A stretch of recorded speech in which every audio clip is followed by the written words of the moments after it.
ఎలా అడ్వకేట్గా ఎవరికైనా మాటతో సొల్యూషన్ చెప్పాల్సిన మీరు ఫైట్తో చెప్తారేమో అన్నట్టుంది మీ కట్అవుట్.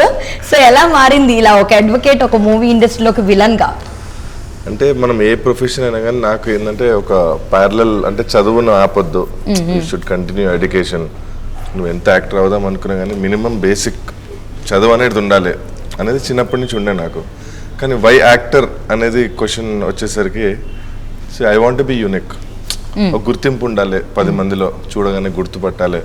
అంటే యాక్టర్ అంటే ఎంత అదృష్టం అంటే ఎవరన్నా చూస్తారే అరే నువ్వు మనోడువా ఎక్కడో చూసినట్టుంది అంటే they feel like family member లాగా ఎక్కడో చూసినట్టు చూస్తాం. అబ్సల్యూట్లీ. సో ఆ ఫీల్ వేరే. So that is the reason I want be different. అందుకే యాక్టర్ ఫీల్డ్ చూస్ చేసుకున్నాను. యాజ్ లైక్ మీరు అడ్వకేట్గా ఉన్నప్పుడు ఎవరైనా అనేవారా అమ్మో ఈ కట్అవుట్కి మనం భయపడతాం ఇంక ఇంతో వాదించడం ఎలా అని చెప్పేసి అనిపించదు? అంటే మీరు అడ్వకేట్గా ఉన్నప్పుడు కూడా వర్కౌట్ అది చేసేవారా? సో అప్పుడు ఎవరైనా అన్నారా ఇంత దారుణంగా విలన్లా నువ్వే ఉన్నావు అడ్వకేట్ ఎట్లా అయ్యా అని? ఇంతున్నావు అన్నట్టుంటే నువ్వు అడ్వకేట్ కాదు సెటిల్మెంట్ చేసుకో. అదే నాకు కూడా అలాగే అనిపిస్తుంది కట్అవుట్ చూస్తే కొన్ని నమ్మే. సో లీగల్ గా సెటిల్మెంట్ చేస్తాం. అంటే మీతో పెట్టుకుంటే కోర్టు వరకు వెళ్ళక్కర్లే ఎవరు కూడా. So simple settlement. బేసిక్గా నాకు తెలుసుకోవాల్సిన విషయం ఏంటంటే చాలా రోజుల నుంచి అనుకుంటున్నా సార్ స్లిమ్ అవ్వాలి వర్కౌట్ చేయాలని.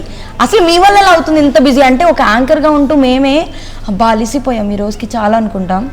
అసలు ఎలా ఒక అడ్వకేట్గా ఒక యాక్టర్గా మళ్ళీ జిమ్ వర్కౌట్స్ మీ డైలీ రొటీన్ ఎలా ఉంటుంది అసలు? డైలీ రొటీన్ జనరల్గా రైస్ తింటే స్టేపుల్ ఫుడ్. వేరే తీసుకుంటే నేను లావ్ అయిపోతాను. ఓకే. రైస్ తీసుకుంటే అన్ని తీసుకుంటాను.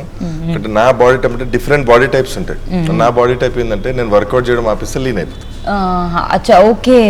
If I stop doing workout I become lean. Lean అయిన తర్వాత అలా నీట్ గా మెయింటైన్ చేసుకోవడం. అది that is my body type. It is so ఎటువంటి ఫుడ్ చేంజెస్ గాని డైట్ గాని ఎవ్రీథింగ్. అబ్బా దేవుడా అట్లాంటి బాడీ నాకు క్రియేట్ చేయండి. సో అది చాలా లక్ అంటారు యాక్చువల్లీ చెప్పాలంటే. సో మీరు షూటింగ్స్ అవి లేని టైంలో ఉన్న టైంలో కూడా ఆ టేక్ కేర్ సరిపోతుంది మీకు అయితే? అబ్సల్యూట్లీ. ఎందుకంటే మా ఫాదర్ ఈజ్ ఎ పైల్వాన్. బ్లడ్ లైన్ అన్నమాట. మా తాతగారు కూడా వస్తాదులే మా మమ్మీ వాళ్ళ ఫాదర్. సో మా మామగారు గోల్డ్ మ్యాన్ చిన్న గౌడ్.